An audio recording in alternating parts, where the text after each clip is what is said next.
नमस्कार, मैं हूं आपके साथ दीपक भदौरिया और आप देख रहे हैं उत्तर प्रदेश एक्सप्रेस।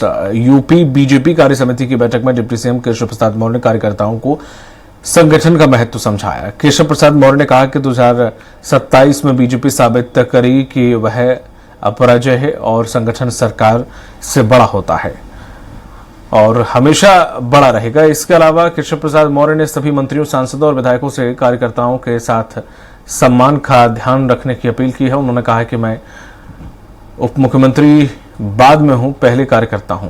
कार्यकर्ता हमेशा से बीजेपी के लिए सर्वोपरि रहे हैं।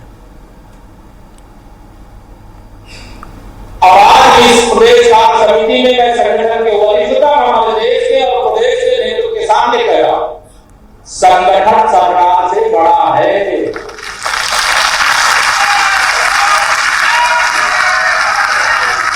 संगठन से बड़ा कोई नहीं होता है।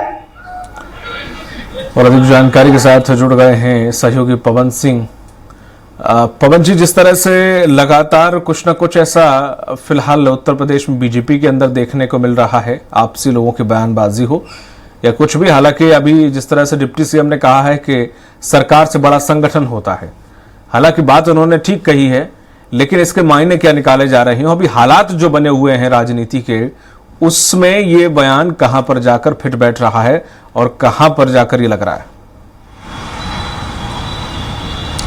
देखिए दीपक, यहाँ पर जिस तरह से चुनाव परिणाम आया था 2024 का, उसको लेके भारतीय जनता पार्टी, सरकार और संगठन पूरी तरह से इस बात को समझने में लगा हुआ था कि आखिर क्या कमियां रहीं, क्या समस्याएं रहीं जिसके वजह से यह परिणाम आया हुआ है। कल जो कार्य समिति यहाँ एक दिवसीय आयोजित हो रही थी, उसमें ऐसा अनुमान लगाया गया था कि जो कमियां थी, जो 40 टीमें लगा करके भेज करके संगठन और सरकार ने जो अपडेट और फीडबैक लिया था, उन बहुत सारे मुद्दों पर चर्चा होगी और जो यहाँ पर नेता रहे या जिन सीटों पे इतना बड़ा हार हुआ है, उन सीटों को लेकर के खुल करके चर्चा की जाएगी और यह बात सामने आएगी कि कौन से नेता भीतरघाती हैं, किन्होंने पार्टी का साथ नहीं दिया, कहां से ये बड़ी कमी आई। इन सभी मुद्दों पे लेकर के सभी के मन में था। चूंकि कल की जो कार्य समिति थी, इसमें बहुत ऐसे लोगों को बुलाया गया था जो पहले कार्य समिति में नहीं बुलाया जा रहा था, जैसे जिला अध्यक्ष है, जिला पंचायत अध्यक्ष है, जिला पंचायत सदस्य हैं। बहुत सारे ऐसे लोग थे जिनको इस कार्य समिति में उनको आमंत्रित किया गया था, बुलाया गया था।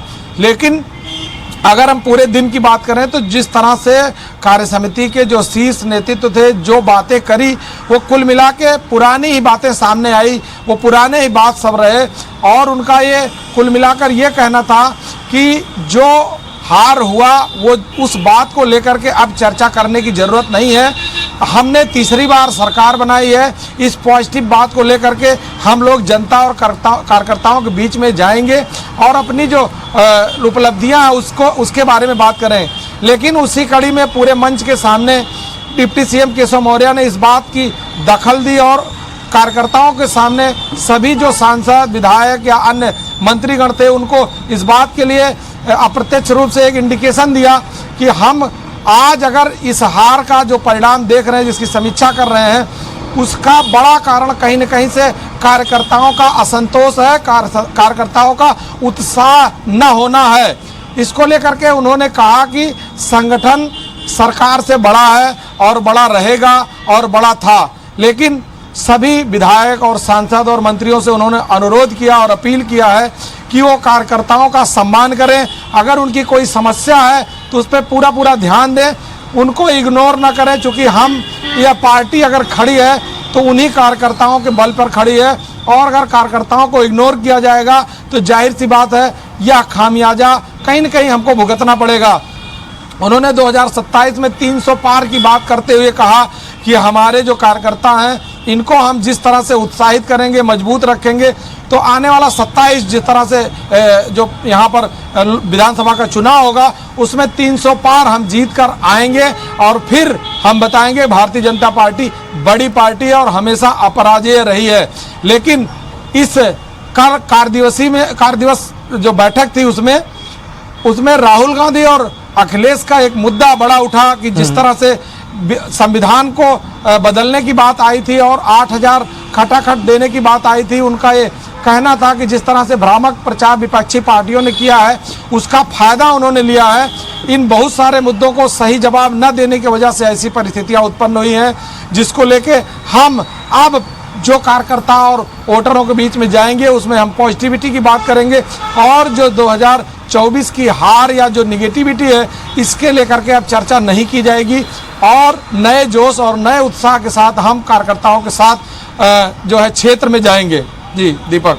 बिल्कुल पवन जी, जिस तरह से कार्य समिति में और भी विषयों पर चर्चा हुई होगी, जो हार के मेन कारण वो जो अभी आपने रखे वही रहे या कुछ बेहतरघात का भी कुछ मामला निकल कर आया कि हाँ कुछ नेताओं ने बेहतरघात किया, या फिर जिस तरह से केशव प्रसाद मौर्य ने चीजें रखी कि कार्यकर्ताओं में उत्साह नहीं था, उन्हें कहीं ना कहीं उनकी बातों को नहीं सुना गया, या फिर खटाखट फटाफट, ये तमाम जो मुद्दे उस वक्त रहे यही मुद्दे थे। कहीं और दूसरा कोई मुद्दा भी आया कि कहीं बेहतरघात हुआ था, कहीं किसी नेता ने बेहतरघात किया तो अब आने वाले समय में संगठन में कुछ परिवर्तन देखने को मिले, कुछ इसके भी इंडिकेशन देखने को मिले क्या? जी बिल्कुल दीपक, यह बात बिल्कुल आप सही कह रहे हैं। क्योंकि अभी आपको बताएं कि हाल में 2-3-4 दिन पहले भारतीय जनता पार्टी के विधायक और वरिष्ठ नेताओं का बयान भी आया है कि जिस तरह से अधिकारियों का रवैया है भारतीय जनता पार्टी के कार्यकर्ताओं के साथ, वो कहीं न कहीं से उनको उपेक्षित कर रहा है, उनको असंतुष्टि पैदा कर रहा है। उन लोगों ने खुल के कहा कि आज तक के राजनीतिक जीवन में बहुत सारी पार्टियां आई लेकिन नेताओं का इग्नोरेंस इस तरह का नहीं रहा।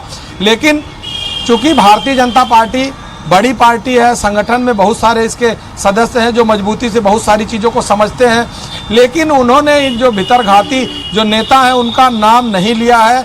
उनको अंदर खाने में ही इस बात को समझने का प्रयास किया है कि कौन इस तरह का प्रयास किया है। आपको बता दें कि बहुत सारे नेता ऐसे हैं जिनके अपने बूथ पर अपने क्षेत्र में वोट नहीं मिला है भारतीय जनता पार्टी को। इस बात को भारतीय जनता पार्टी का शीर्ष नेतृत्व तो भली भांति जानता है कि इनके क्षेत्र में जो है वोट नहीं मिला है, लेकिन इसके बावजूद भी उस क्षेत्र के नेता मंत्री उनको सम्मान दिया है तो उनसे अभी वापस नहीं लिया।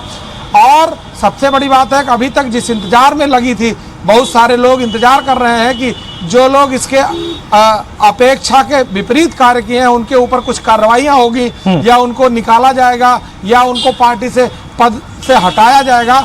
लेकिन अभी इस तरह का कोई संकेत पार्टी ने नहीं दिया है।